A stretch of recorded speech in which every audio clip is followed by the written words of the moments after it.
Okay, let's get started this afternoon, committee. Great to see all of you. Mr. Co-Chairman, it's good to see you. Clarissa, let's do some housekeeping to start off with today. Would you, just to, so that everyone can jot these down, would you re-indicate to us what dates those meetings are that we have scheduled for the interim? Absolutely, Mr. Chairman. For your first meeting, we have April 30th and May 1st, and that will be held in Casper. Your second meeting will be September 9th and 10th in Du Bois. And then your third meeting will be November 5th and 6th in Cheyenne. And Mr. Chairman, I'll email that information to the committee as well. Okay, thank you. Clarissa, there has been a little bit of a visit committee about switching those dates, April and May 1st in Casper and the Du Bois meeting. The reason for that is hunting seasons and teaching seasons, and so the chairman and I have visited. Unless there's some adamancy not to do it, we can switch Casper and Du Bois, if that helps anybody. And I think that would help a couple of my folks. Does anybody have any strong objections to that? Meeting in Du Bois in April 30th and May 1st, and then meeting September 9th and 10th in Casper? Representative Provenza.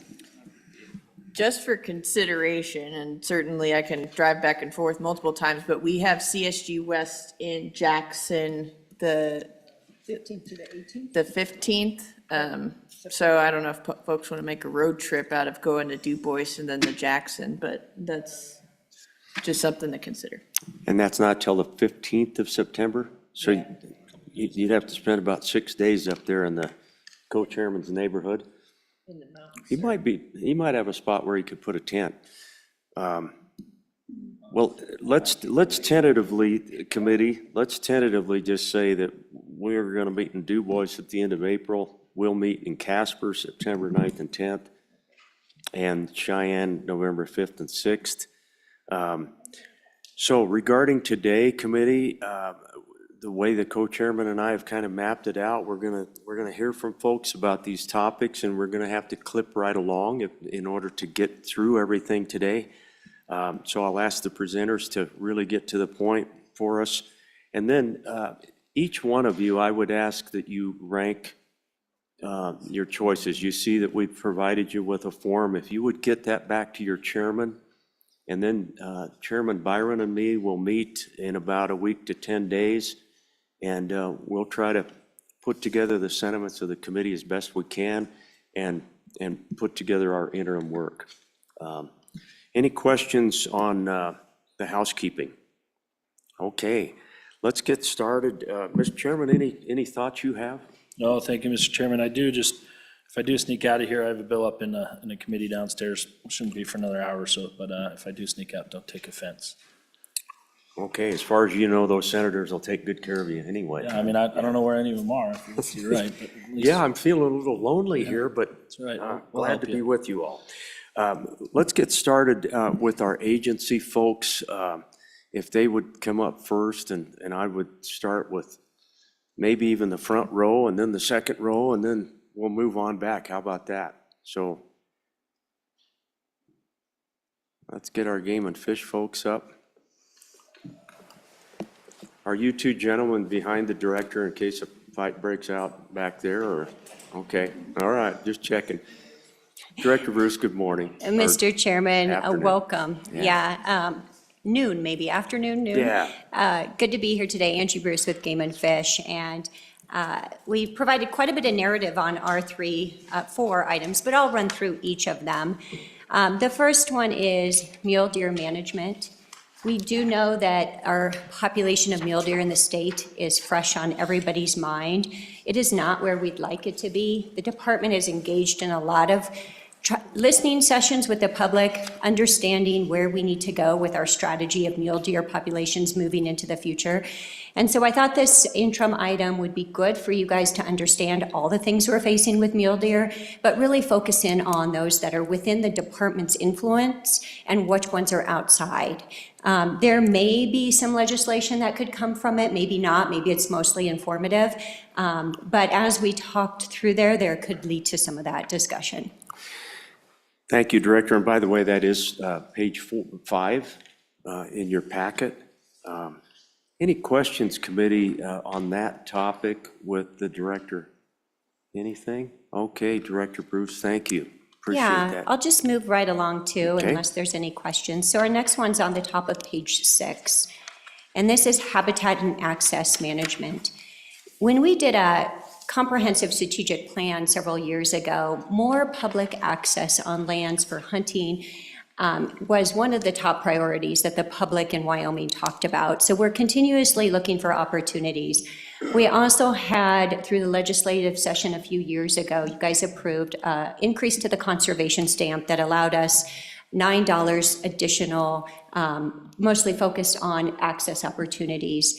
So I wanted to review those with you guys in an informative way of everything the department is doing for access, and then looking at other opportunities where we may alter things or adjust things based on the need of the public. So a good comprehensive review. I would entertain the idea of a tour with that as well. We'll have to see how it might line up with Du Bois or Casper, but we could visit some access pieces hopefully in one of those 2 locations. Thank you, Director. Any questions on that one? Okay, thank you, committee. Director Bruce, back to you. Okay, and then the third one, the top of page 12, is fishing outfitters and guides. I don't think I need to tell you too much on this one. This is continuing the conversation from House Bill that went through. And so this is really to hone in on, if you guys remember, the amendment to that bill was to put on an advisory committee to advise the commission of what this looks like going forward, and then to report back to you by November. So we can either do this in department updates, but I have a feeling that as we work through the issues with the advisory committee and our commission, that there may be some need to revisit the statute or to talk through things with you guys in a little more extensive form. So we put that back as another interim item like last year. Thank you, Director. We had great discussions on both sides of the House here on this topic, and it is an important one. I think we've still got work to do, so anything, Mr. Co-Chairman? Thank you, Mr. Chairman. One thought on that, we're supposed to have that report back to us by that November 1st date, and I've been informed by some of our friends that the 9th and 10th of September, potentially in Casper, is also a game and fish meeting in Lander on the 9th and 10th. That's gonna be the meeting we're gonna have to hear that, because as the statute's written, we can't have it by November, so. we're gonna have to- So if we switch to Casper September 9th or 10th, or if we're in Du Bois 9th or 10th, September 9th and 10th Is is a problematic. commission meeting. Yep, Commissioner meeting. Thank you Well, for, we may have to modify that, committee, just so you know. We will, the co-chairman and I Push will that out a little get bit. with staff and see what we can do on that date. Chairman, I do appreciate Go ahead. that. We could look to, we could arrange, obviously I can't miss the commission meeting, but we could look at priorities with staff, and if you can't move the dates, we'll have someone there. Well, thank you, Director. We hate to go anywhere without you, so, okay. Yeah. All right, senators, welcome. Hi, guys, we're in the middle of Game and Fish. Any questions for the director? Any comments on other topics that involve the Game and Fish Committee? Anything? Director Bruce, thank you for being here. Appreciate it. We may have a question a little later if you guys can stick around. Senator Hicks. Mr. Chairman, one of the topics that was submitted, I don't think it'll take a long time, but it came up in the Senate TRW committee, is just to go back through Title 23 and look at those archaic provisions and clean up some of that. And inconsistency in language, but I'd like to get the director's input on that, as to that's something. I don't think it's gonna take a lot of time, but what we found out is, there's a lot of archaic provisions and maybe some competing statutes there that we just want to go back and look at, clean those up. But I'd like to get the director's opinion if that's something the department could help us out with. No, I think that's helpful, Senator, and Director Bruce, we visited about that along the way somewhere, but comments? Mr. Chairman, Senator Hicks, yeah, we saw that interim item. We don't have anything alarming in the statute that is really causing us difficulty. However, as Senator Hicks pointed out in the TRW Senate Committee, that there is some old language in there. And as we learned with the famous Otter Bill, that it does cause confusion to the public. So clarifying some of those items could be relevant and worth our time. So, Director, there is another topic that has been suggested to us, and it does touch on the game and fish. So obviously, the day that we work on some of these, we'll do our best to lump those together. But I'm sure you saw the interest by one of the senators in Albany County. Many of us have heard about the situation over there. We apparently have an awful lot of pelicans over there. So any thoughts about that suggestion? Mr. Chairman, yes, I appreciate the question and the opportunity to clarify. The pelican is not an endangered species, but it does fall under the Federal Migratory Bird Treaty Act protections. So what can the state or cannot the state do about that? The federal government does allow for take permits. So when there's depredation occurring, they do go through a format where an individual or entity can get a take permit, and that was the case over there. What influence we have on that? We do serve on 2 flyways that separate the staff, both the Pacific Flyway and the Central Flyway. It's sort of a mixed management. So we have influence over those migratory birds by helping to set hunting seasons and so forth. I can give you a similar example. Roughly about 5 years ago, we put forth an item for those flyways to study, which was the more additional take on ravens. We do know that ravens are hard on our sage-grouse population and others, and so we wanted, in conjunction with the U.S. Fish and Wildlife Service in the other states in the flyway, to explore that issue. We have not made it very far on that issue. It is one we're looking forward to working with new director Nesvik on that issue. So we do have influence, but the influence that we have is through that flyway system that we're a part of, rather than through state statutory authority. Thank you, Director. Any questions on that front, committee? It does seem to me as though we might have an opportunity to do something there, and even if it is just the support of your legislative colleagues, sometimes that can move a needle a little bit. So look forward to that conversation. Anything else? I'm looking at your colleagues in the department. Anything else that, Senator Boner? Well, if now's the time to talk about game and fish related issues, one topic that I submitted at request of a constituent was dealing with the trapping licenses. I know that's something that Senator Dockstader brought, and we did a little bit of work there. I guess I lost track of the Senate file once it got to the House, but it seems like there's an opportunity to provide a distinction between sort of recreational trapping or trapping that happens on publicly accessible lands and trapping that is done for predator management purposes and on private property. And I think that'd be a worthwhile topic to allow for the separation of those different types of activity, or same activity, I should say, for completely different purposes. And so I think we did some good work with that bill, but there might be some more to do to alleviate the legitimate concern that the public has with traps being set too close to trails or things that are going to unfortunately catch up pets as well as predators. And so just want to see if the director has any feedback on that, and I guess mostly just a little plug for that topic, Mr. Chairman, but be interested in what the director has to say. Yeah, thank you, Senator Boner. The Senate did work that bill quite extensively and worked closely with the department on that one. Your comments, Director? Yeah, Mr. Chairman, Senator Bonner, thank you for that additional explanation. I didn't completely understand the item just reading it. So definitely different trapping reform has been a priority of our commission.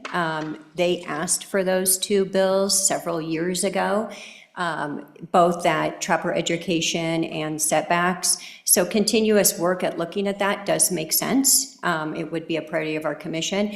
Deciphering between that recreational component and the predatory component is an interesting new look at it.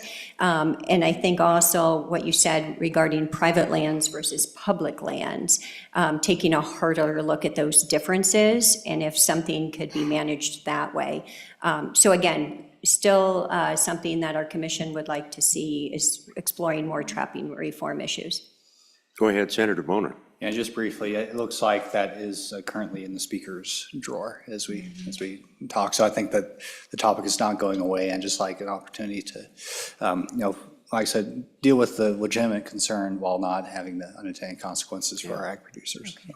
I appreciate both the senators pointing to a couple of items that will be involved with our game and fish discussion during the interim. Make sure, everyone, that you jot down these potential topics, and then when you prioritize, we will get a good look at what everyone feels like we ought to tackle during the interim. So anything else for the director? Director Bruce, thank you. Thank you. Really appreciate it. Okay, let's go. Director Dave, maybe you and your crew, how about that?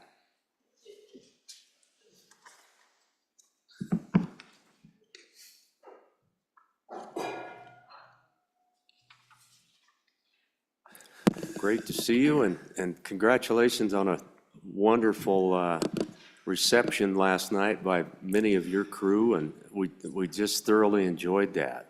It was just really cool, so. Thank you, Director, Mr. good Chairman. morning. Dave Glenn, Director of State Parks and Cultural Resources, and I give all the credit to Sarah and her team for setting that up last night. And those photos are amazing.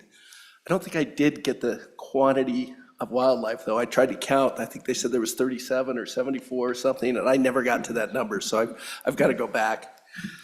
So, Director, just real quickly, Representative Harshman and I ran into the photographer who caught the picture of the moose, and I shared with the Senate what an amazing story he told about literally getting down in the water in that river for 45 minutes, waiting for that moose to get out where he could get a picture of him, and it's just startling.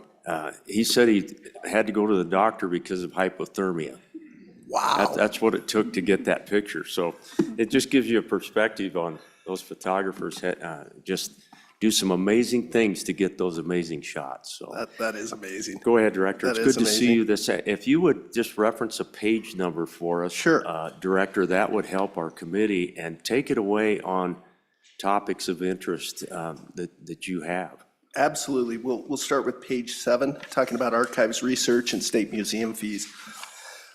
Right now, statute does not allow us to charge for research, to charge a museum admission fee, or even to charge if people want to come in and rent a room for a birthday party or other things. So with that, I'm going to leave it at that level and pass it over to Sarah, who knows much more about this than I do. All righty, take it away, Sarah. Thank you, Mr. Chairman. So I think I would just say, we do currently have some fees in archives. I would say that they don't cover everything we probably want them to, and they certainly haven't kept up with the contemporary costs or needs that our researchers have that come into the archives. Yeah, and I don't think I have much more to add, but I do think that this revenue source would be us, kind of bringing in funds to help us run our programs ultimately. But I'd be happy to answer any questions about those topics. Mr. Chairman, if I Go could ahead, add Director. something. When people come in and want a transcript, a high school transcript, that's no problem. We're happy to do that. There's other people that come in that are writing books and spend a lot of time using our researchers' time to help them find the products they need. So we kind of envision this on a sliding scale, right, of something to where if you're going to come in and you need 10 hours of our researchers' time, we need to be able to charge you for that. If you're coming in and want a high school transcript, That's easy peasy. We can get that for you and send you on your way. So it would be a sliding scale kind of concept in our minds of how that would work and how much time our staff had to spend on that. On the state museum fees, other state museums do charge. This could be something that maybe kids get in free, maybe residents get in free, and it's only charged to non-residents. So there's a lot of discussion that could be had around this. Thank you. Committee, any questions on that one? All right, thank you, sir, appreciate that. Keep going, Director. Thank you. Mr. Chairman, at the bottom of page 7, we're talking about the concept of discussing non-motorized trails fees. And this is a topic that has come up several times. And since the snowmobile bill was passed and signed into law just a couple days ago, we've been hearing from the motorized community going, well, wait a minute. I drive up with my truck, I have my sticker on my snowmobile, and there's a skier that is using this groomed snowmobile trail to go skiing, or a fat tire biker doing the same. And so to us, it's not a revenue generator, but it would be a fairness issue. And I think you could expand that, and again, this would be a scale of whatever the committee decided to take on, of maybe looking at non-motorized trails, such as how we do with the motorized trails program, where we work with the federal agencies. And I think it's apropos right now, seeing what's happening with a lot of the cuts and layoffs and other things that are happening. I think they're going to need some help. And so the idea is potentially you could go as far as charge a user fee to mountain bike on a trail. That money would go right back to maintenance and construction of new trails. Something expanding that way, the feds would enroll those trails, then they could ask for funding to do that from the sticker fees. We would do the maintenance and the other things as well, and law enforcement. And I would pass it over to Chris if he had anything else to add. Yeah, I see you've got a couple of right-hand men here, so, yeah, let's go, Chris. Thank goodness. Yeah. Mr. Chairman, Chris Floyd, Deputy Director, State Parks Cultural Resources. Just to add on to what the director said, we've learned through our engagement with local communities around the state that we get more requests for non-motorized trails than for anything else. But we also have the smallest funding source for non-motorized trails, which is federal recreational trails program dollars. That equates to about $400,000 a year for the whole state. That doesn't get you very far on building or maintaining trails. So we've got a high demand, a small funding source, which, it's federal, it could be precarious with some of the things we've seen.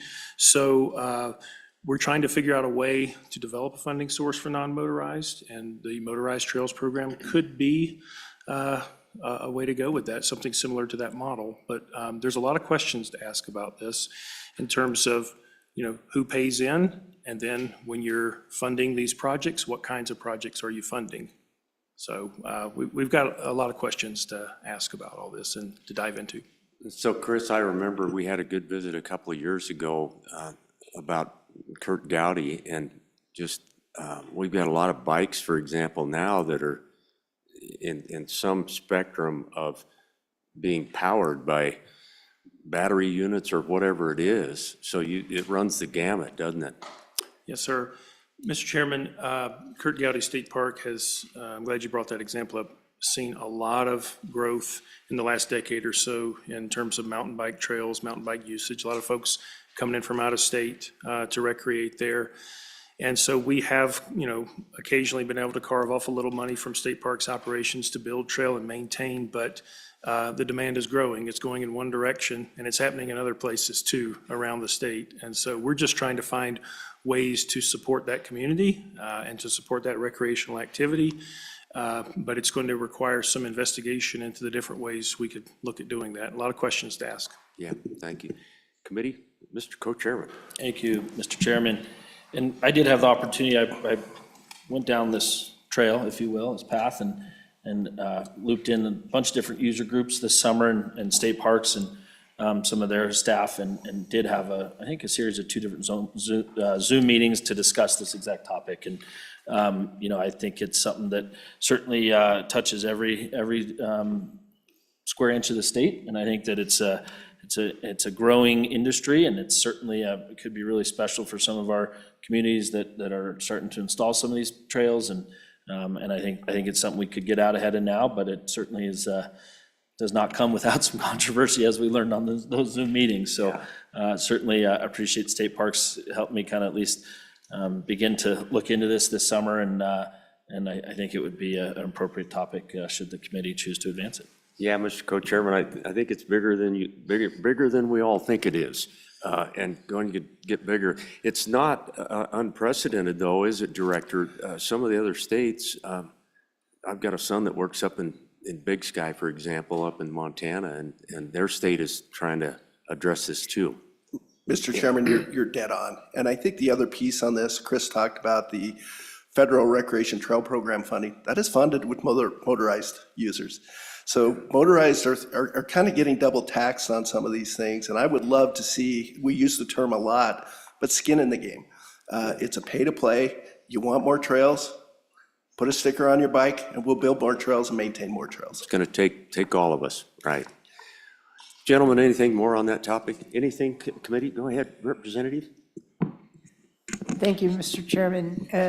Thank you, Dave. Remind me when the last time we did bring this, what the discussion was and how far we got, and did we have a bill? I'm just trying to remember and when that was, just so I can put it in perspective. Thank you. Great question, Mr. Chairman, Representative Storr. I believe it was about 2017, 2018. And I think we took too big of a bite of the apple at that time, and we were talking about every single trail. If you're a horsebacker, you're gonna buy a permit. If you're a climber, you're gonna buy a permit and do those types of things. And where we had a committee created to start working on a draft bill, and at the end, they felt it wasn't ready for prime time because there was too many questions and too many user groups asking questions to get ready for that. And that's where you could go very broad and very big, very quickly, or we could take chunks, bites of the apple one at a time and do that and move forward. And that would be at the discretion of you as the committee on how you wanted to move forward with that. Yeah. Representative Storr, any follow-up? You good? Good question. Anything else, committee, for Director? Keep going. Anything else that touches your part of the world? Mr. Chairman, there is one, and I see Representative Larson in the room, and maybe he can come up and explain his idea and concept, and if it's all right, I'll stick here. Absolutely. Okay, Perfect. thank you. That'd be great. The good representative, nice to see you. Representative Larson, thanks for being here. Thank you, Mr. Chairman. It's nice to see you and the committee. Mr. Chairman, I think you and I talked briefly about this in one of our, as we approached you in 2022, I brought in response to a section of state land that we have in my town, we refer to as the bus, that is largely has, it's a school section, has a lessee on it he runs cattle on there about 6 weeks out of the year in the spring, and then.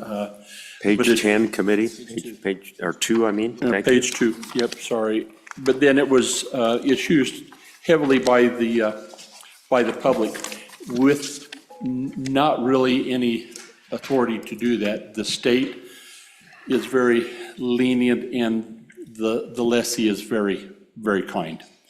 But as a result of that, there's impact on the resource, state resource, and then there's, sometimes it gets sometimes we recreate with and don't consider the other folks that might be there. And so the effort that we did in 2022 is to look at these state leases and to say, is there an opportunity to increase the ability to use that resource by letting the public have access to it, as well as maintain the lease that's there.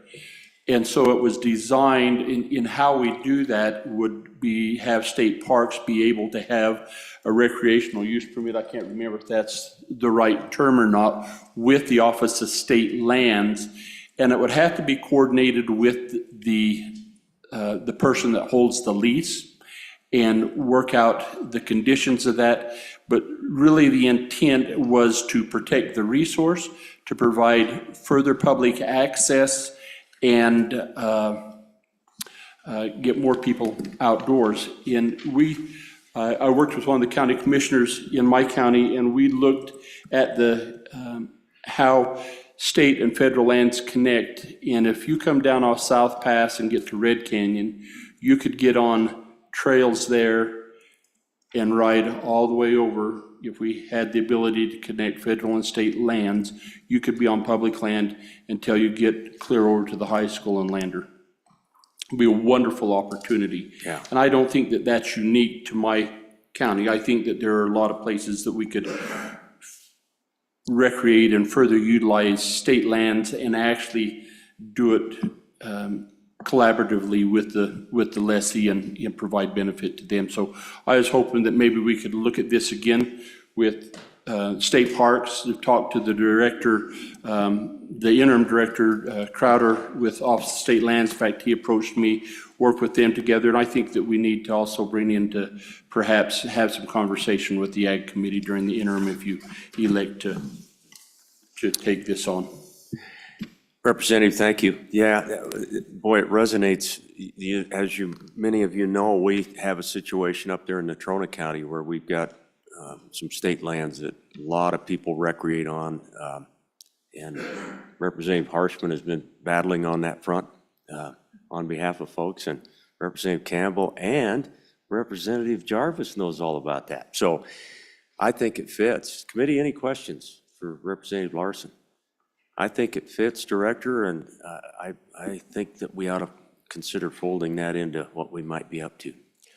Yeah. Mr. Chairman, I think that's a good idea. Having lived on Coates Road for a long time, I Yeah, think you did, didn't you?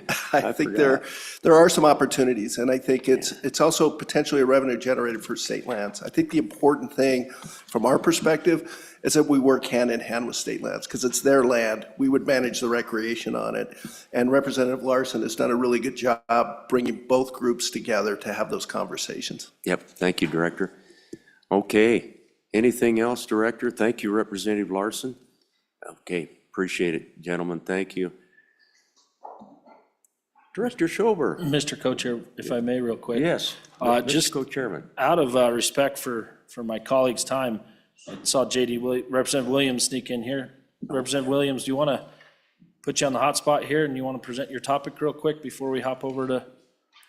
We can absolutely do that, and I'm sorry I missed you, Representative. Yeah, no, he was We, like the Senate. He was a little We late. charged right ahead with our agencies, and Director Schober, I'm sure, is happy to sit back for a second. Take it away, Representative. Good to see you. Thank you, Mr. Chairman and members of the committee. And briefly, in my district, I have a lot of interest in bringing former residents back home to hunt. And so I'm bring before you that idea. I believe it's been discussed in the past, and I brought it as an interim topic just because I understand it will be a little bit complicated in that we need quite a little input from the department so we can do this right. Our state to the north has similar programs, and I don't mean to imply that that would fit us perfectly, but I do appreciate their model, and the law that a few other states have encourages non-residents who once lived in their state to come home to hunt with their family, and really just to continue the hunting traditions that we're familiar with and love, that are an important part of our culture. And they do come home with tags that are reduced in price. The sponsoring adults they must live here, of course, and they must have a valid hunting license for that year. And then they must have met all the requirements that we would the visiting hunters must have met all the requirements that we require for our in-state hunters. And likewise, very similar license, but not identical, is a non-resident native license. And so someone who was raised here that moves away, they also have the opportunity to return in like manner at a reduced price. And I'd be open to any input or questions or Representative Williams. critique. Thanks for the topic. I'm intrigued. Committee, Representative Campbell. Thank you, Mr. Chairman. So really interested in this topic. I think our Game and Fish will remember we spent some time on this in the Wyoming Wildlife Task Force. It was something that we looked into and studied the model from the state to the north of us. So if this becomes an item of interest, I would really recommend we reach out to the task force and some of the work that has already been done and Game and Fish in terms of, because we explored all of the licensing and verification and how do you do that and what does that look like. And while it was 3 or 4 years ago, I think it would be good to revisit that work and pull it forward, because it really is a topic of interest. And how do we give preference to our kiddos that lived here and then moved away and want to be able to come back and have that resident status? So definitely a topic of interest. Excellent suggestions, Representative. And I'm looking over at our department folks. Director, would you like to comment on this? Thank you.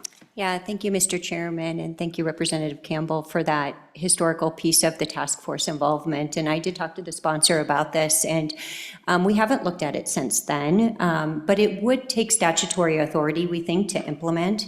So there would be a need for a bill in the future if we were going to go. So I do think it would be a good conversation to have and explore further. Thank you, Director. You know, it's interesting, Representative, I just got done 2 weeks ago working with my son, who is an engineer and had to go down along that front range in order to make a living. He would love to come home and hunt, but now, of course, he has to pay the big prices and try to get into a draw that he knows he's never going to get to hunt a bull elk again. So it's an intriguing topic, so I appreciate it. Anything else, committee, for Representative? Representative Williams, thank you. Thank you, committee. Deputy Director, I didn't mean to miss you earlier, but you and I talked about a topic that is related to our days that we will spend with the Game and Fish. Would you like to just mention updates on various things commission-related? And so, committee, you'll see a topic in there with both the director. I don't know if the director's name's on it, but I do know the deputy director's on there. And I apologize, Director, I forgot to mention that one. No, Mr. Chairman, that is perfectly fine.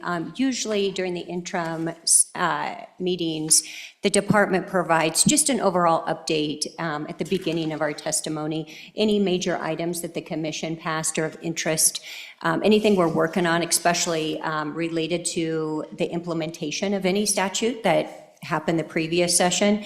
And so we put that in as an interim item just so it wouldn't be forgotten, that you guys to recognize that we would be interested in giving updates at every meeting. Absolutely. Thank you, Director. Director Schober, I think we're ready. Thank you for your patience and welcome. Good afternoon.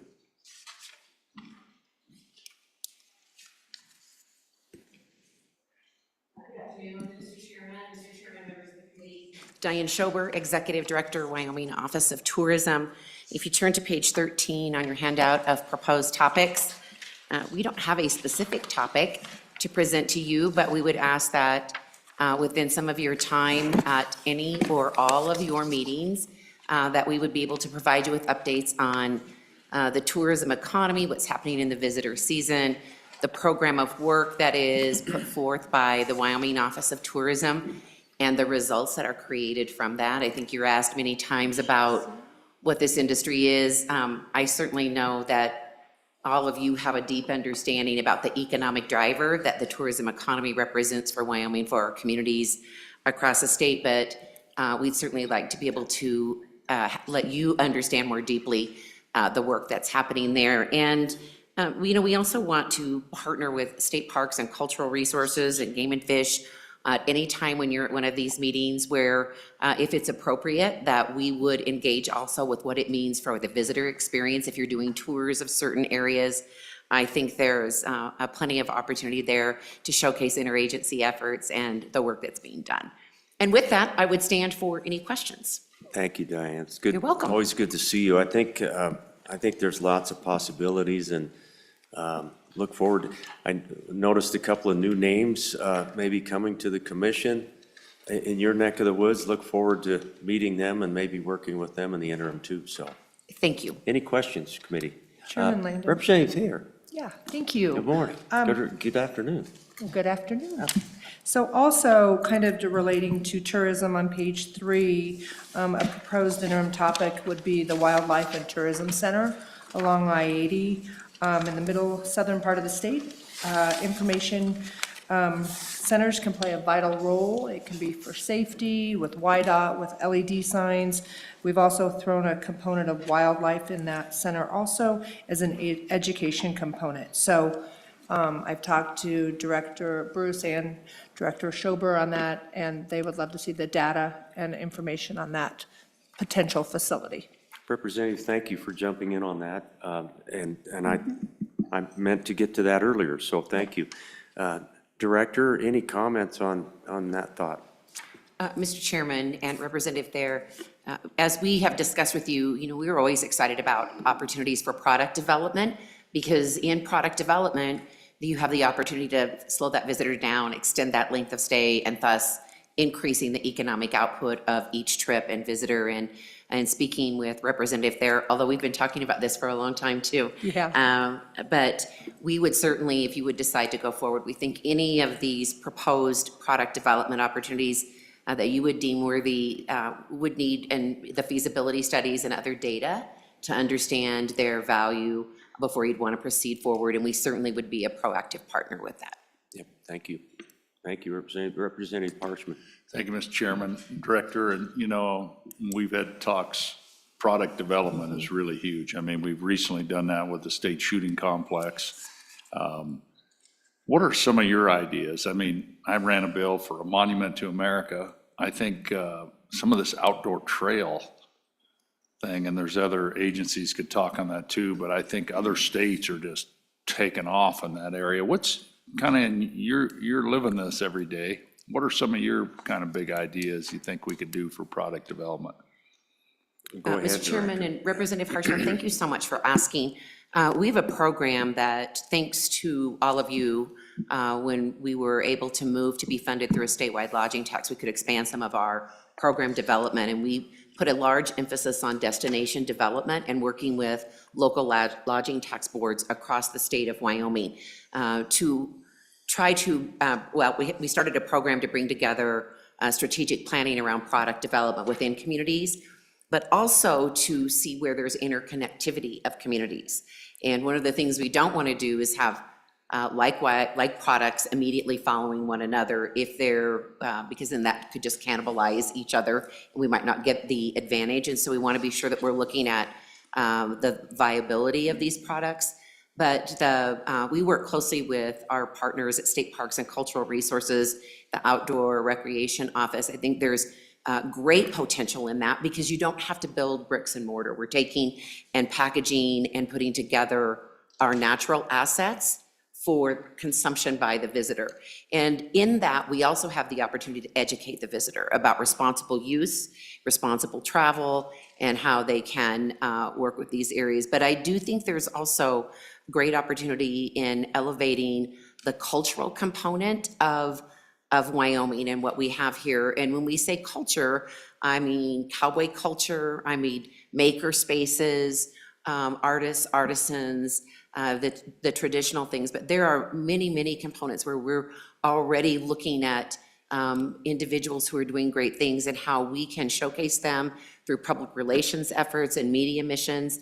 And so my answer to that, my big idea is not, it isn't necessarily anything new or different. It is really leveraging and maximizing and optimizing what we have here on our terms, and then developing that for the benefit of Wyoming communities and residents by growing the visitor economy and utilizing those natural assets or these cultural assets that we have. Thank you, Director. Go ahead. Chairman, just to Representative follow up, Pershing. so I mean, if we had some time in a committee meeting, an hour for you to come and present, maybe with state parks, and just to really, what are the next steps then so we can learn about it and kind of start working in that direction. I mean, this whole product development, and and our resources are so incredible. I don't think all of us fully understand the potential for us to, if we were the #1 state in outdoor trails. I mean, what does that look like? And other states are kind of beating us to this, I think, from what I read, and how we can really, it's 15% of our sales tax. It's the #2 payer now of sales tax. It's hospitality, and that's going to be a growing, surpass minerals now, and how we kind of leverage all that. So, thank you. Good thoughts. Maybe the agenda topic would be possibilities or whatever, so, yeah. I don't want to speak for my colleagues, but I think if I have eyes in the back of my head, they might be nodding in the affirmative, that we would certainly be happy to work together to bring something. Yeah, thank you, Director. Thank you. Anything else for the Director of Tourism? We'll keep marching ahead. We've got lots of folks who want to bring a topic to us, so we'll keep going. Director, it's always good to see you. Nice to see the former chairman of Travel, Recreation, and Wildlife back there. Sandy, good to see you. Any other agency folks? Yes, absolutely. Director, good afternoon. Good to see you. Good afternoon. Good afternoon, sir. How are you? Yeah, great. Thank you for the opportunity to speak with you for a brief moment and your consideration. I would point you to page 6, the topic of gaming. Gaming is a lovely hot topic. Give you just a little bit of brief history. Gaming, we've been kind of pushed between different committees. We started with TRW, we went to appropriations, now we're back with TRW. So these discussions. Welcome home, Director. I feel at home, and I'm loving it. These discussions have been taking place for a year or more. Last year, with the support of joint appropriations, the Gaming Commission commissioned a statewide study on gaming. And that study was released shortly before this session began. That really does glean a lot of good information and data to continue some of these conversations. That's why I've brought them to you. So just briefly, one of the ones is just to create some uniformity in our laws between skill-based amusement games, parimutuel wagering, online sports wagering. We kind of run the grommet of age requirements. Parimutuel wagering is 18. Skill-based amusement games is 21. However, a lot of our off-track wagering locations all have liquor licenses, so they're kind of 21 anyway. Let's see, the other one would be, continuing the discussions that we've had over the past couple of years about the structure of the Gaming Commission. Right now, we are a 9-member volunteer board. When I first started with the agency 6 years ago, we had 2 meetings a year. Now we're having a meeting every other month. We could probably do a meeting a month to cover all of the information that's coming to us. Yeah, and Director, I don't think there's compensation there. Do we even pay for travel? They get per diem and travel for commission meetings, they do. Okay, thank you.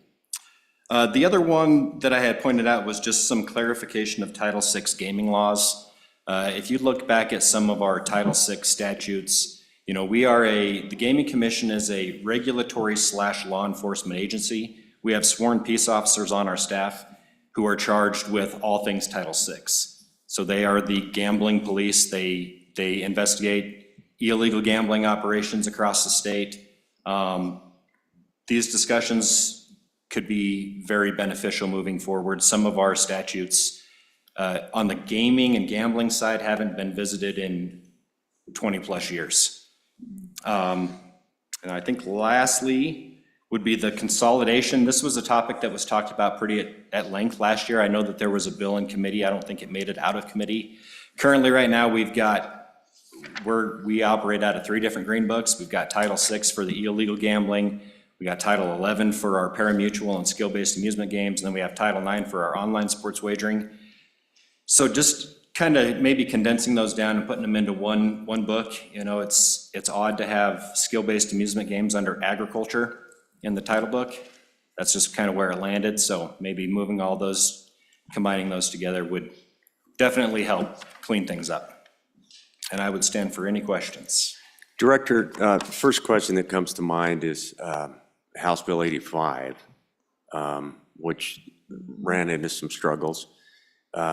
But that relates to live horse racing and some other issues. But it seems to me like we could revisit, if we're looking to consolidate, all of that might fit together in an afternoon, that we could really do a deep dive on the gaming issues committee and get a handle, get up to speed, get educated. A lot to catch up on. It's been moving really, really quickly. We've got a lot of things going on out there, dating all the way back to just the innocent idea of using a slot machine to pay for a live horse race. And it's just bloomed out. So does that make sense, Director? It seems like we ought to get that back on the drawing board. I would love the opportunity to spend as much time as you all would like to go through the history of any of this and educate you to where you all can make the most informed decisions based on what we know. Appreciate that. Questions for the Director? Mr. Chairman. Representative Conley. Thank you. More of a statement than anything, but after sitting in on the gaming pieces this year, I think this is a really important topic to pursue. Okay, don't you think, Director? Mr. Chairman, I'm supposed to ask a question. I would agree. It's all good, yeah. Representative Campbell, hang on, Director. Thank you, Mr. Chairman.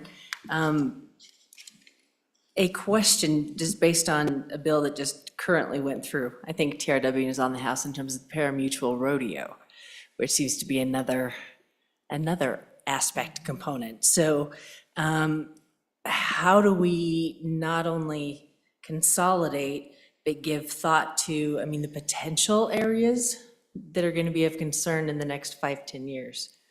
Some of those newer avenues opening up. Yeah, Director, go ahead.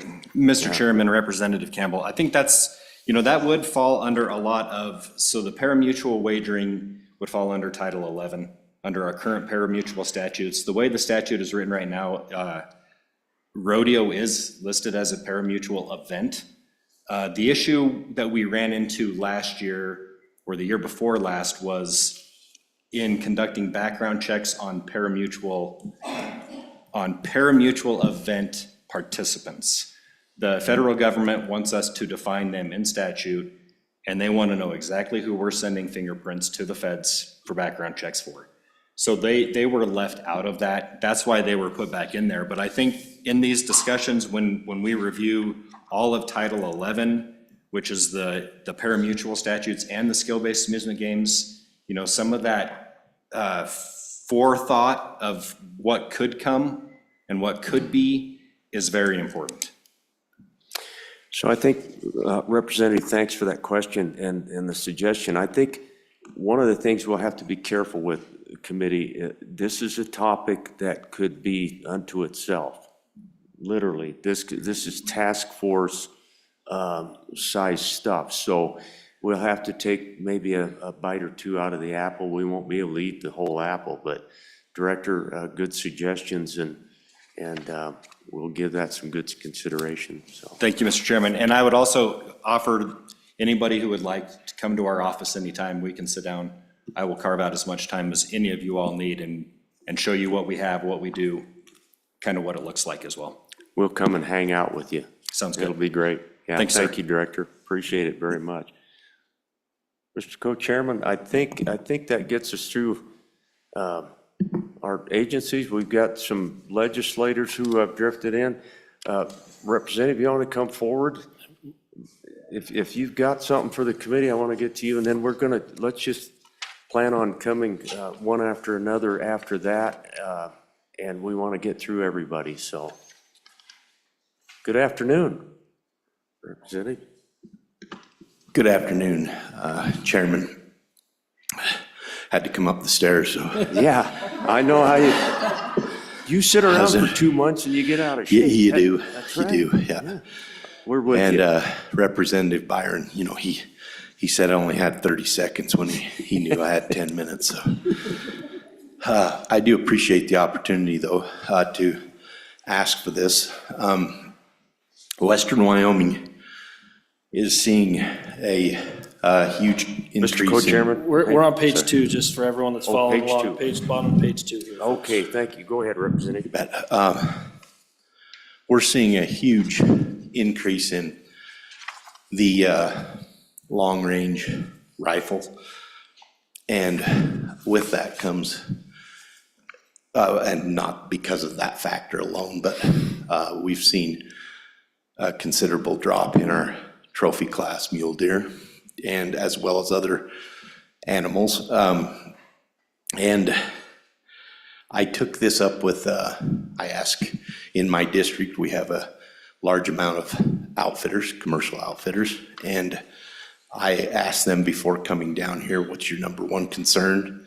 And they gave me some lists, and when I compiled those, the fair chase related to long-range rifles was a concern of theirs, which not surprising to me, but I kind of was a little bit surprised that they openly admitted that, and a few of them actually made the comment, well, as long as it's legal, I'm going to use it.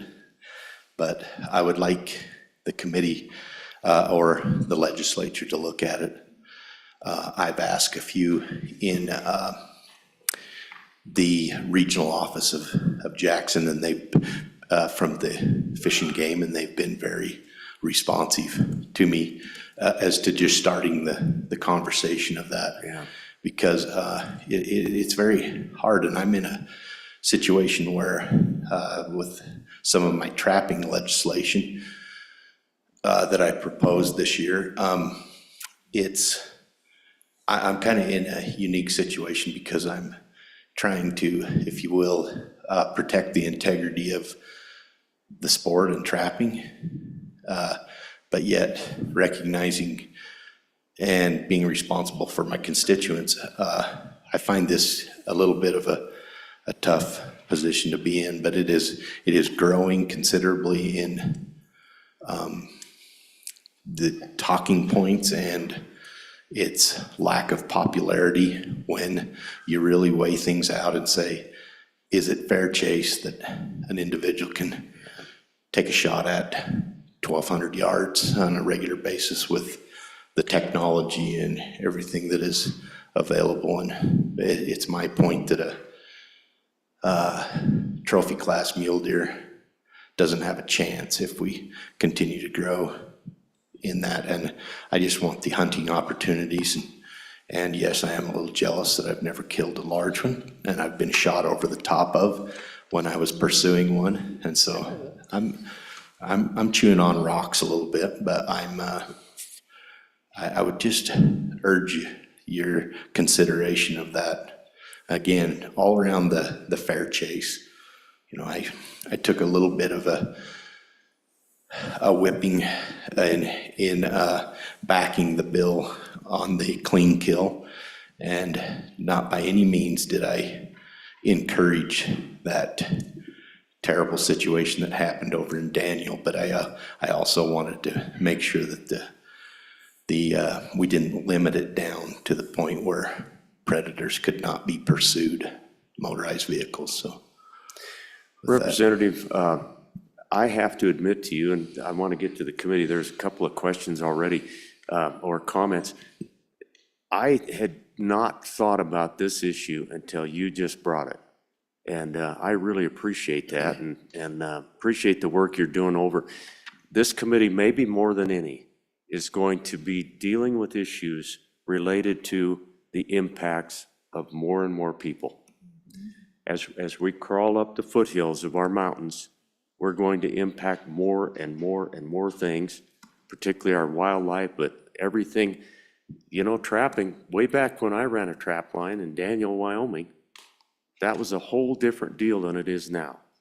Way different. And so many, many things. And Representative, nice job of pointing to a couple things I think are excellent topics. Committee, anything? Let's go to Representative Campbell and then to the co-chairman. Go ahead. Thank you, Mr. Chairman. So would lean on game and fish, because this was another one of the topics that we tackled in the Wyoming Wildlife Task Force. And the challenge is not only the long-range rifles, but it opens the door to scopes and drones and, you know, trail cameras. And where do we have the authority to restrict that technology? So would heavily, lean on game and fish, because this is one of those door openers that would explode into a topic of there's so much going on in the tech world. So Representative, this could be big, and let's go to the representative first, and then we've got our chief game warden here too. Yeah.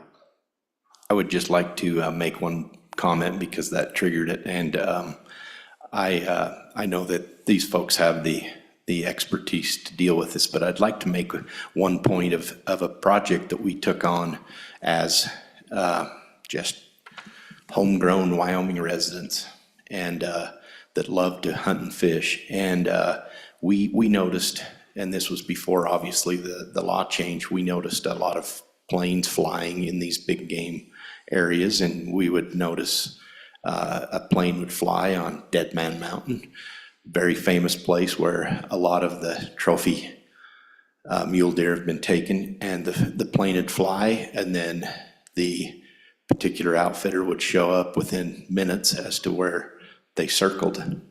And I actually saw GPS coordinates that the outfitter had pushed while in the plane, and those were radioed down, or even the next day before the flying ban, and they would go directly in, and there it is under the same tree that mule deer typically summer in the same area and winter in the same area, as you know. And people said, you'll never be able to enforce it. And I'm sure that you'll hear that on this. It's going to be difficult to do it, but I will personally vouch that the flying in western Wyoming has been cut down considerably since that flying law went into place. And so, you know, even if we get 80% of those flying to stop flying, or we get hopefully 90% of the long-range individuals, then it'll be a big win. I think any percentage that we can get on that. Thank you, Representative. Let's go to the chief real quickly. Chief, for your comments, and then we're going to have to keep chugging along. I don't want to lose everybody this afternoon. Go ahead. Mr. Chairman, thank you. You know, it is always a challenge to keep up with technology. Just when we think we get ahead of something, there's new technology or new advancements that come out.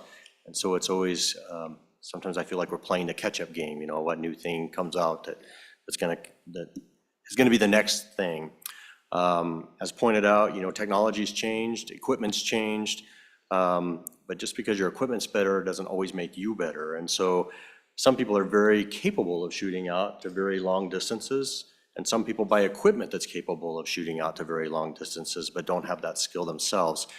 And so this really gets into trying to regulate ethics. What is your ability and what is your skill?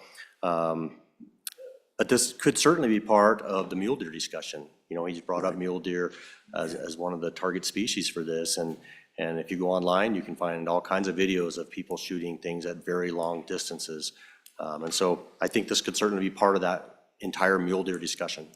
Thank you very much, Chief. Mr. Co-Chairman. Thank you, Mr. Chairman. I appreciate the good bringer from Lincoln County. We've had a couple of different opportunities to visit about this, and I think the chief brings up some interesting points, you know, really trying to thread the needle here, but certainly is someone that has followed, ballistics in some of the great manufacturers in the state, and also, this mule deer situation we're in, and it just really, I think is an appropriate topic as we look towards the interim, and if we could certainly weave it into maybe a different discussion and respect the time, I think it's a good idea, but we're all kind of taught that where's your limit and what's that yardage, and I think running back to his original comment, I've had some opportunities to hunt with some of the outfitters in our neck of the woods in western Wyoming, and thankfully, a lot of them are pretty ethical about this and have a number, and certainly some, I think, to the good bringers, they mentioned, hey, well, as long as we can do it, but part of this too is the animal, and that's something that I think is often forgotten that tears me up is,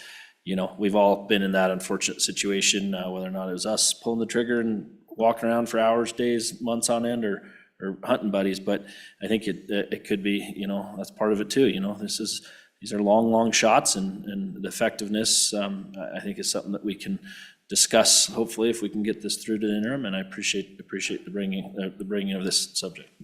Representative Provenza.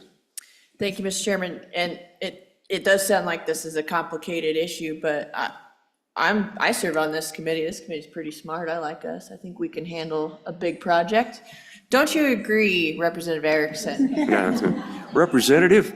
Absolutely. With you leading the committee, I'll tell you what, we could get over there and get a handle on this, I think. Love it. His 30 seconds is up. Representative, thank you very much for being here. Appreciate you bringing this topic. Let's go quickly.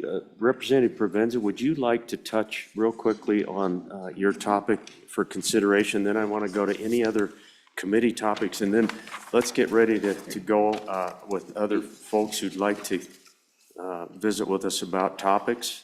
So go ahead, Representative Provenza. Thank you, Mr. Chairman. So on page 3, and I've got another one later on that I think maybe some folks online want to present, but the one that I submitted myself is on corner crossing. As you know, Wyoming has 2.4 million acres of corner locked land in Wyoming, and we have had discussions in the courts, and we're dealing with whether people can access their public lands from one corner to the next that are adjacent. I got a ton of feedback that people were really excited about the bill that I brought this year that didn't get a hearing. I think that it is important to the people of Wyoming, and I think it's also important that we decide what those laws are and that we shut the door on this issue, and not necessarily wait on the courts to tell us what our values are for public lands. So that's why I submitted this topic. I think it will make us wildly popular, Mr. Chairman.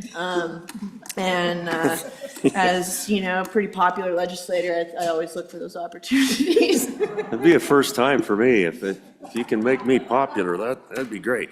So Representative, thank you for that. And certainly all these issues would fit into the access piece that, it might be. Okay, we'll come back on your second one, Representative, if you've got others who are going to help you present that, but I want to go to Representative Storer. You've got,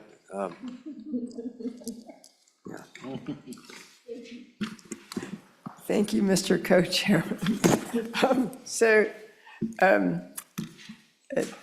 As some of you may know, some of you may not recall that in 2023, we did have a bill House Bill 218, to designate the Teton County Fairgrounds as a state historic site. And that bill didn't get very far, but it did make me think that, the discussion over that subject really was taking place in a vacuum. That, does a fairgrounds even qualify as a historic site for the state? Are there other fairgrounds in the state that would also qualify or might even be more appropriate? We have some signage in Teton County that when you come over the pass and get to the airport that says, "Howdy, partner, welcome to the Old West," or something along those lines. So perhaps we are still a place of the Old West. But is this a reasonable idea? Is it affordable to the state? there are some issues. The actual fairgrounds is owned by the town of Jackson, is leased for the county fair to the county, and then it's leased to the rodeo operator who operates two rodeos a week during the summer as well, and that's a for-profit entity. I don't know quite what the numbers look like in terms of income that the town enjoys from those leases. I do know that the land would be valued rather highly as significant developable land that's right inside town. And so I just thought it would be interesting to maybe take a look at, the ideas that the current limitations for the county fair at that site are actually significant. The fair board actually would love to move the fairgrounds, but we don't have any place that we can figure out that we can afford to move it. So in any case, we just wondered whether that was something to consider, so that should this idea return, we would at least understand better the context in which to consider it. Thank you. Thank you, Representative. Any questions? Okay, let's keep moving. Committee members, I see where Representative Worf has one in front of us, and maybe he will come to present that a little bit later. Any other committee members who have items listed? Trying to get to everyone real quick. Senator Schuler. Thank you, Mr. Chairman. My proposal is on the very last page. So there it probably, is. Yeah. You Page probably 14. just look past it. Thank And you. again, where it's basically just a continued discussion on House Bill 85, which we don't know if that's going to come out or not, so it may be moot point or not, but we still want to have some discussions on the gaming issues with, oversight and making sure that these don't get away from us, historic horse racing.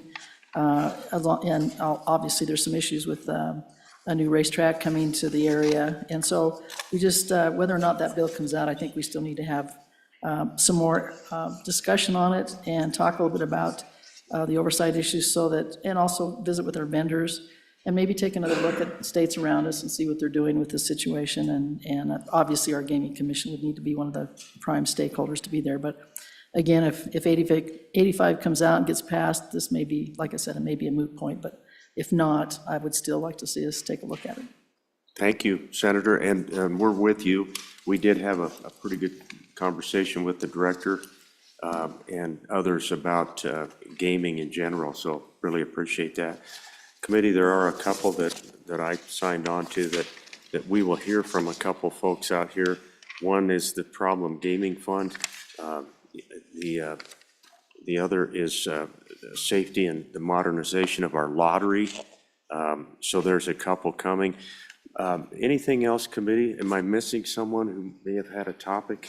We had two different things handed to us here, so let's go to the public. Let's, if everyone would like to just be ready to go, let's start marching through. We appreciate you all being here, and we're going to try to get through everybody, so. Good afternoon, welcome. Good afternoon, thank you, Mr. Chairman and members of the Joint Committee. My name is Monica Leininger, speaking on behalf of the Nature Conservancy.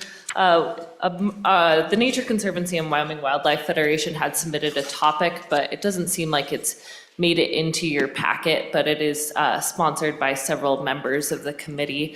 And we are just asking the committee to consider reviewing the process for industrial siting and understanding Game and Fish's, the Game and Fish Department's involvement in that process. Industrial projects such as wind and solar are very important to our state, to landowners, to our economy, but unfortunately we do have examples across the state of them being sited in critical wildlife habitat. So we are just hoping that the committee will review that process and identify any gaps if there are, or feel good that there aren't. And I'll turn it over to my colleague here.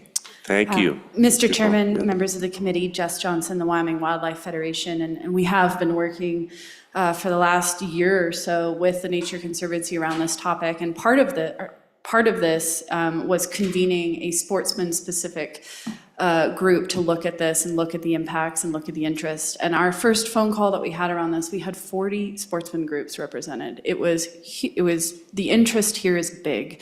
I think we see this as getting ahead of a ball instead of behind the ball. I think, I don't know if a piece of regulation is what needs to come of this, but I think we do need to have this discussion and to look at the gaps and to figure out how we move forward with the best interest of our wildlife, our state, and the revenue, and the private land, state land, public land, all at the forefronts of our minds. So I do know that this is one of probably the top 3 most heard about priorities from sportsmen, at least when I am talking to folks. Folks are concerned. And I think there's a very relevant discussion to be had here. So committee, I'm sorry that didn't get in your regular packet, but we did just receive this. Something that came to me in the first of the session by Senator Hicks. That's when we began our conversation. Appreciate you both being here this afternoon to kind of outline what I think would be a deep dive of something quite important. I'm intrigued. So, committee, any questions for the Nature Conservancy or for Ms. Johnson? Thank you both. Really appreciate it. And Ms. True, good afternoon. Mr. Do you Chair. want to weigh in on this topic? No, on another. Okay. Underneath your list here, I was asked to coordinate with you, with a family member, just to propose reconsideration of Senate File 118. Take it away. Thank you. Absolutely. So again, I was just asked to bring this just for consideration, just a complete reconsideration of Senate File 118. I know that it didn't make it through this session. And as a reminder, it would allow landowners to market the landowner license for which they already qualify. And I'd stand for any questions, Mr. Chairman. Any questions? Everybody's aware of what 118 did? Okay, that very much a good topic for us to consider. Thank you, Joanne, appreciate that. Let's keep trucking. If you can reference the page, that helps our committee. We have 2 different packets, now 3, so it helps us just to hone in on what topic. Go ahead. Good afternoon. Good afternoon, Mr. Chairman, members of the committee. Sabrina King with the Wyoming chapter of Backcountry Hunters and Anglers. Just wanted to speak in support of the general idea of this committee taking up and discussing access issues over the course of the interim. This is something that we had actually proposed a couple of years ago.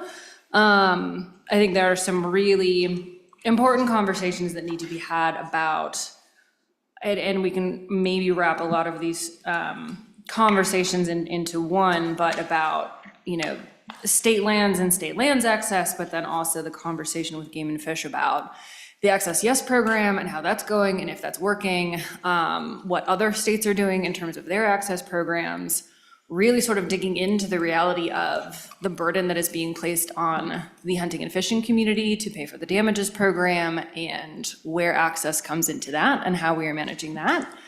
As well as this conversation about corner crossing, which I agree with Representative Provenza, it would make this committee very popular. Representing the organization that is really taking this issue on over the course of the past several years, every time we go out and have public meetings, every time we have pint nights, every time we talk with hunters, this is the #1 issue. It is immensely frustrating to so many of our sportsmen that we have a situation in the state where theoretically it is legal for us to access public land, but then we are simultaneously told that we need to go check with the sheriff to see if we can corner cross. And this is something that is immensely confusing to people. And I think there's a weird world in which we somehow have to say that you can't be prosecuted for trespass when you're not trespassing. So there needs to be clarity. There needs to be clarity for our landowners. There needs to be clarity for our sporting community. All of those public lands and access conversations are conversations that our sportsmen want to have and have wanted to have for a long time. So we're here in support of having that as an interim topic. I will just throw in a note and say that if we want to also have the conversation about transferable landowner tags, that will make this committee simultaneously the least popular committee. We can bring the sportsmen and have all of those conversations at the same time. It would But balance things out. yeah, we'll have can have it all at one time. We're happy to have a conversation about why the sporting community is opposed to the sale of landowner tags. Certainly can further that conversation if we so desire, but I think there are a lot of other things that we can maybe tackle that will move in a positive direction for access. So maybe let's tackle that one. And I believe the Agriculture Committee is going to be having a conversation about how we ensure that landowners and ranchers and multi-generational ranchers are being taken care of as they are stewards of our wildlife, and maybe that conversation can be had in that committee. Good thoughts. Appreciate you. Any questions for our backcountry anglers? Representative Thayer. Thank you, Mr. Chairman. I also want to put it one more balance to that is the hunters, the law enforcement, especially in Carbon County, would like some clarity so they can do their job too. So that was a big discussion I had with our sheriff. Thank you, Representative. Appreciate it. Thank you. Thank you, Mr. Chairman. Thank you very much. Mr. Riemann, good afternoon. Good afternoon, I Mr. think- Chairman, I members think of the... my name's right above your name on one of these. It is. Take it away. Thank you, Jeremiah. Mr. Chairman, Good to members see of the committee. Jeremiah Riemann here on behalf of the County Commissioners Association. I'm proud to be joined in the audience by our board president, Natalie Macker from Teton County. On page 12 of your document is a topic that we've submitted. There are many topics in here, obviously, that we're interested in, gaming issues, House Bill 85. I've had some communication with the governor's office and with the various entities that oversee problem gaming funding. And there are at least 3 entities that have that. The Department of Health, which transfers that money to counties, the Wyoming Lottery, and the Gaming Commission. We're all doing separate things. We all have generally small pockets of money, roughly about $300,000 each. And we just really think that we could be better by the citizens if we consolidated that. We're not saying it has to come to us, but at least have the conversation inside of the gaming discussion that you might have and see where best to place that. Should we look at how it relates to our mental health and substance abuse funding? Could we augment the allowable uses? So with that, Mr. Chairman, that's what we're focused on with this topic and would be interested in your support. Yeah, thank you, Jeremiah. Appreciate it, Mr. Co-Chairman. Thank you, Mr. Chairman. As we got diving or digging or learning about this new topic that came back to TRW, we had a really great educational opportunity with the folks, that are dealing with gaming and lottery, et cetera. And ultimately, that was a question that a number of us asked that morning. And then when we dug a little deeper, we got the result that Jeremiah just mentioned. It kind of is an unknown, and it's not quite known that I could find in the short time where it all gets distributed and how it actually gets put into use. So I think in parallel, if we do get to it, Mr. Chairman, in parallel with some of those other discussions, we should certainly consider, taking a stab at this one. And it is, as we say, we talked about it with some of these other bills that are maybe going to make it or not going to make it, but we are being viewed right now as the Wild West as it comes to some of these subjects. And I don't think that's always a good thing. And certainly the funding that is statutorily pulled away from some of this, I think it's important to put that money to use and to help those folks that might need some help as it relates to this subject. Yeah, thank you, Mr. Co-Chairman. I agree, and I think it really hits home when, up in my neck of the woods, one of our dentists called and said, Senator Landon, we do have an issue with some of this. He said, I had a client, longtime client, come in, and he told me that he lost $220,000 last year. He was pretty upset about it. And so, yeah, I think it's worth our time for sure. Mr. Riemann, thank you. You had a couple of other items of interest. Do you want to weigh in on those while you're up at the microphone?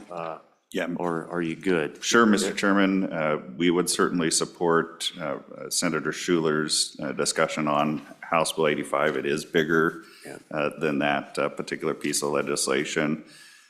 would have some interest in, of course, the other gaming topics that appear throughout. The fairs and fairgrounds would be one that I'm intrigued by. Will certainly participate if you bring that forward. There are some concerns that I see in that particular topic, but we would participate. Yeah, thank you, appreciate it. Please come forward, anyone else who wants to visit with us. Let's clip along. We're running a little shorter on time, and I want to try to get to everyone, so good afternoon, thank you. Good afternoon, Mr. Chairman, members of the committee. Jessie Defoe with the Wyoming Lottery, and just because it was just brought up, wanted to make sure that you knew that we appreciate your consideration of the topic and a chance for even just some education, how the lottery is separate from a lot of the other gaming things happening in the state right now, but also a good look at things that need to be reviewed that are currently happening with the lottery as well. So just an interest to be brief. I'm just here to answer any question and hopefully a much more detailed conversation to come this interim. Yeah, thank you, Jesse. I think that's appropriate too. Good topic. Thank you. Committee, any questions? I think it would be awesome to learn a little bit more about the lottery and catch up on that front. Anyone else want to come forward on a topic this afternoon? Yeah, thank you. Okay, I think we do have a couple of folks online who would like to visit with us this afternoon. So Tanner, if you could let somebody in. Kristen, I think. Good afternoon.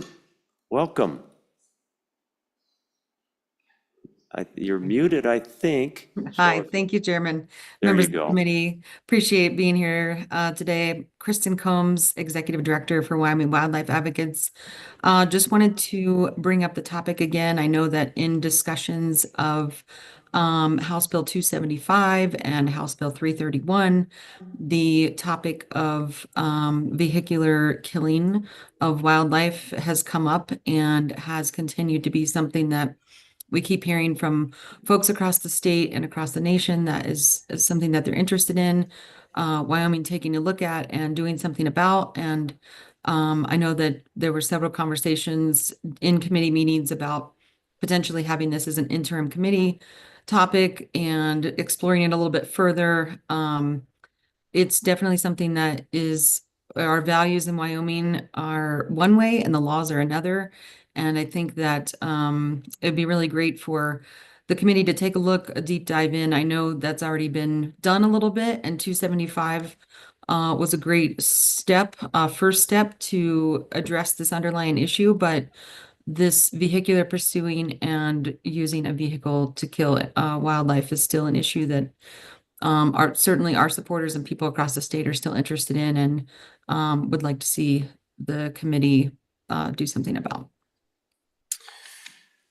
Thank you, Ms. Combs. Appreciate you taking the time this afternoon and being patient online. Any questions for our Wyoming Wildlife Advocates group? Okay, thank you, Kristen. Appreciate it. Thank you. Tanner, if you could bring the next one in. Good afternoon, welcome. Thank you, Chairman. I appreciate the time in committee. I appreciate the opportunity, and thank you for the great conversations I got to listen to for the last couple hours. It's been enlightening in many ways, so thank you very much for the time. I, with Kristen Combs, want to discuss 275 and 31. 275 has been a start, but it is definitely nowhere near where we need to be. I was born and raised in Cheyenne, Wyoming. I spent all my time in the backcountry. I'm a massive, big enthusiast for the outdoors. And never in my life did we ever utilize snowmobiles or anything else for chasing down wildlife. We believe in wildlife. We believe in policy and the way that we should be hunting and fishing and so on and so forth. And none of those, and managing our wildlife, none of those should have anything to do with motorized vehicles. There are numerous ways that we can help landowners when it comes to managing issues or mitigating problems that you may have with predators, and that has nothing to do with running them down, running them over. It really gives us as Wyomingites a very black eye throughout the nation and the world, and that's not where I believe we are, where we should be. I think we need to be looking at different ways of mitigation, such as fox flights, such as range riding, drones, There's a multitude of things that we do in other states that really helps in that, and none equate to harassing or killing animals with that. And the ability to take 331 and possibly combine that into 275, I think goes a long way in how we're looked at as Wyomingites, and bringing closer together who we are as people and as outdoors people, and how the world sees us. So I want to thank you very much for this time to speak, and I wish you all a good day. You're very welcome, Ms. Bean. Thank you. Appreciate it. We're running Sure. very short on time, committee, and so I want to make sure there's nobody else in the room who wants to comment on anything. Do we have anyone else, Tanner, on streaming in?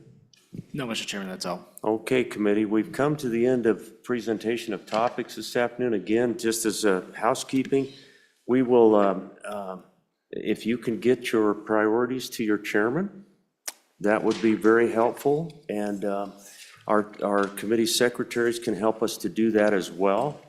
Sue has kind of offered to help wrangle some things. So please do that, because it is going to help the co-chairman and me to put together an interim. We've got plenty of considerations that I think will be very worthwhile.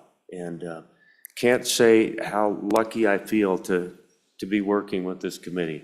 I think it'll be really, really a good group. So anything else for the good of the cause, Mr. Co-Chairman? Thank you, Mr. Chairman. I do, there were some confusions from agency updates, and I'll get with my good co-chair, and the intent is obviously to, at any of these meetings, have agency updates. It's our time to go hear from our agencies and have our citizens around the state hear from agencies. So a lot of those were not submitted, and we had some agencies a little concerned, but I think you and I can tackle that, and we'll get any agency that wants to come update our committee as we travel across the state on the agenda. So with that, nothing else for me. Thank you, Mr. Chairman. Okay, committee, we are gaveling in soon. Anything else for the good of the cause? Enjoyed it. Thank you very much. Good to see everyone. Can't wait to work with all of you.